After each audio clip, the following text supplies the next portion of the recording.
Eu estava vendo o trailer do FIFA 26 e reparei uma coisa curiosa. Havia vários comentários de muita gente dizendo que o FIFA de hoje é pior que os FIFAs antigos. Mas será mesmo? Essa pergunta ficou martelando minha cabeça. Então, eu decidi vasculhar os FIFAs antigos, com um olhar mais crítico, sem filtros de nostalgia. Eu vou comparar os jogos de hoje para descobrir a verdade. Será que os FIFAs do passado eram realmente esse paraíso todo? Ou será que a gente está só preso à saudade, ignorando a evolução que aconteceu diante dos nossos olhos? Eu mergulhei fundo nesse campo e analisei lances de jogos antigos e comparei com os jogos de hoje. E o que eu encontrei vai te fazer questionar tudo o que você pensava sobre os FIFAs.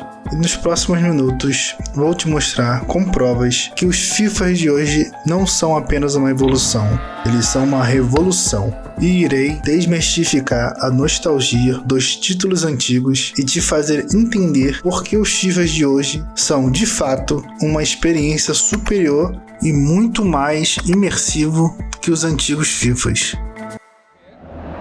Good play until they got that challenge in. Luis Suarez.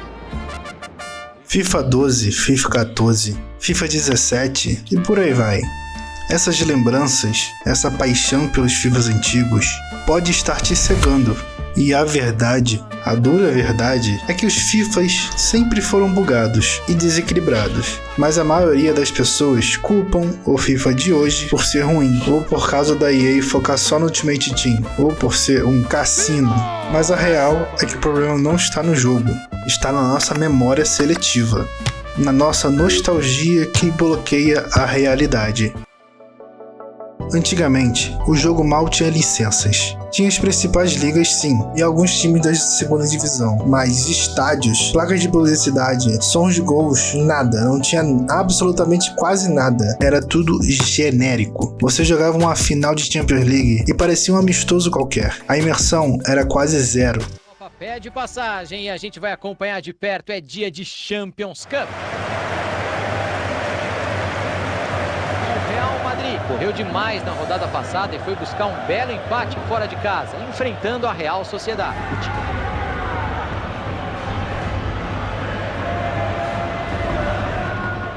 Brasil, futebol ao vivo na tela da EA Sports, direto do estádio Santiago Bernabéu com um ótimo tempo, céu aberto em Madrid.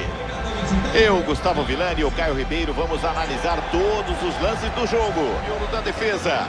Vinícius Júnior aparece com Rodrigo, um de cada lado.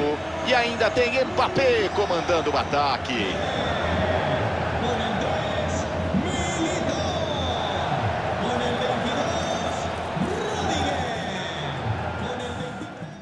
Todas as principais ligas contam não só com os times, mas também com quase todos os estádios da primeira divisão. Espanha, Alemanha, Inglaterra e por aí vai. E não para só por aí. Todas as grandes ligas da Europa têm placares, placas de publicidade próprias, sons de gols próprios, animação de torcidas próprias. A imersão dentro de campo e fora de campo foi para outro patamar. É como se você estivesse assistindo uma transmissão de verdade. As licenças são absolutamente gigantescas. Temos Champions League, Europa League, Conference League, Supercopa, Libertadores, Sul-Americana, Recopa Sul-Americana e toda a Copa do Mundo. Se você acha que isso é pouco, espera até eu falar sobre os detalhes. Antigamente, um jogador genérico era apenas um amontoado de pixels. Hoje, graças a um novo método de faces, mesmo um jogador genérico tem um rosto e o cabelo extremamente semelhantes aos da vida real. A iluminação, por exemplo, no FIFA 17 já era um marco e continua evoluindo. O jogo simula horários e climas condizentes com a realidade. Na La Liga, grande parte das partidas são de noite, enquanto na Alemanha e Inglaterra a maioria é de dia, exatamente como na vida real. Os horários são reais e dinâmicos, com a posição do sol mudando a cada hora do dia, alterando as sombras e tornando cada partida única. essa feature pode mudar completamente uma partida inteira. A posição do sol muda conforme o horário da partida desde as versões antigas, mas desde o FIFA 14 isso evoluiu. Agora o tempo do jogo passa realisticamente entre os tempos, podendo começar de dia e terminar à noite. A chuva também retorna após mais de uma década, combinada com um sistema complexo de clima, alterando partidas de forma autêntica. E a riqueza dos detalhes vai além. A deformação da bola ao receber um impacto, a física no cadarço das chuteiras, as redes do gol também está com uma física absurda. Grande parte dos cabelos dos jogadores está simplesmente absurdo, de tão bem feito. É sem dúvida uma das melhores físicas e detalhes de cabelo que já vi no mundo dos games. O tipo físico dos jogadores também, que hoje não são só definidos por altura e peso, mas ao menos para os mais famosos. Este possui a forma física extremamente idêntica, contendo aspectos físicos únicos para cada jogador, fora as animações únicas para cada, não só de comemoração, algo clássico na franquia, mas também de corrida, jeito de passar a bola e de cobrança de bolas paradas. Tudo isso, por mais que alguns já existiam como o Messi e o Cristiano Ronaldo desde o PS3 do Xbox 360, ver como o escopo e a escala atual é absurda, tornando o jogo mais autêntico e literalmente único. Então, qual é a verdade por trás dessa discussão? É o que o FIFA de hoje é uma evolução clara dos antigos. Ele não é perfeito, claro, nenhum jogo é, mas ele aprimorou os aspectos cruciais que antes eram negligenciados. A nostalgia nos faz lembrar apenas dos bons momentos, mas a realidade é que o FIFA sempre foi um jogo em constante aprimoramento. A estratégia da EA sempre foi clara, aproximar o jogo da realidade. E isso se reflete na busca por licenças, na reprodução fiel de estádios e na simulação de condições climáticas e de iluminação, e na criação de faces cada vez mais realista. O objetivo é que, ao jogar, você se sinta dentro de uma partida de futebol de verdade, com todos os detalhes que a tornam único. E nesse aspecto, o FIFA atual está anos-luz à frente dos seus antecessores.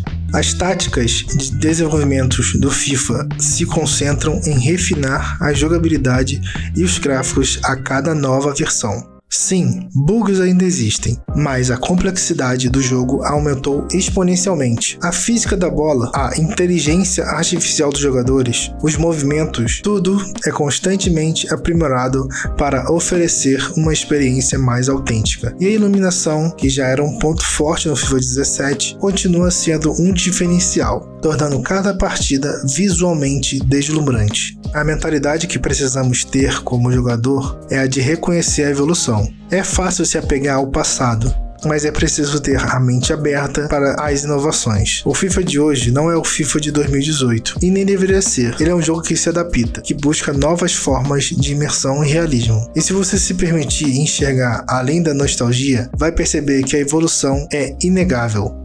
E antes que alguém venha dizer que a EA não se importa com o futebol e que o foco dela é Ultimate Team, que o jogo não passa de um cassino, se essas informações fossem verdade, nada do que eu acabei de dizer seria necessário. E também absolutamente nada do que eu acabei de listar é utilizar o Ultimate Team. Se a EA não ligasse para os outros modos de jogo, ela simplesmente não precisaria fechar acordos multimilionários de licenças com qualquer liga ou torneio. Quando foi que você já viu alguém utilizar um jogador da quarta divisão em seu time no Ultimate Team, ou um jogador da Sul-América? Grande parte dos times e ligas presentes no FIFA são completamente descartáveis. Caso a EA de fato ligasse para apenas Ultimate Team, até mesmo em aspectos menores como estádios e clima, esse tipo de argumento não encontra sustentação. Já existe o estádio do Ultimate Team, onde o jogador personaliza seu próprio estádio, tornando assim desnecessária a licença. Fora as placas de publicidade que citei anteriormente também, que só são utilizados no modo offline, uma vez que no Ultimate Team os patrocinadores são próprios do modo. Quanto ao clima, também vemos que a implementação de tudo o que eu disse é desnecessário, pois literalmente as partidas só são disputadas em duas condições: dia e noite, e em horários fixos, sendo impossível a alteração em partidas online. E por fim, é que se a EA de fato só pensasse em Ultimate Team, bastaria fazer como o antigo PES, detalhes, abandonar os outros modos de jogo e focar 100% do tempo e dinheiro no Ultimate Team. Com toda certeza, fazendo isso, ela iria perder muito dinheiro de vendas, pois o jogo vende e muito todos os anos. Porém, o que ela economizaria em licenças de trabalho, com toda certeza, supria essa eventual perda. Então, por mais que muitos digam que o foco dela é só Ultimate Team e que o jogo é só um cassino e que ela não está nem aí para o jogador de modo carreira offline, a verdade é que talvez o jogo nunca tenha estado tão redondo e completo para quem usufruir apenas desses modos, e que se deixarem essa barreira do preconceito e da nostalgia de lado, veremos que temos um belíssimo jogo para aproveitarmos. Então, da próxima vez que você for comprar FIFAs, lembre-se, olhe para os detalhes, para as licenças, para a imersão, para a evolução gráfica e de jogabilidade. E você vai perceber que o FIFA de hoje, com todos os seus desafios, é um jogo muito mais completo e autêntico do que os seus antecessores. Abrace a evolução e viva o futebol!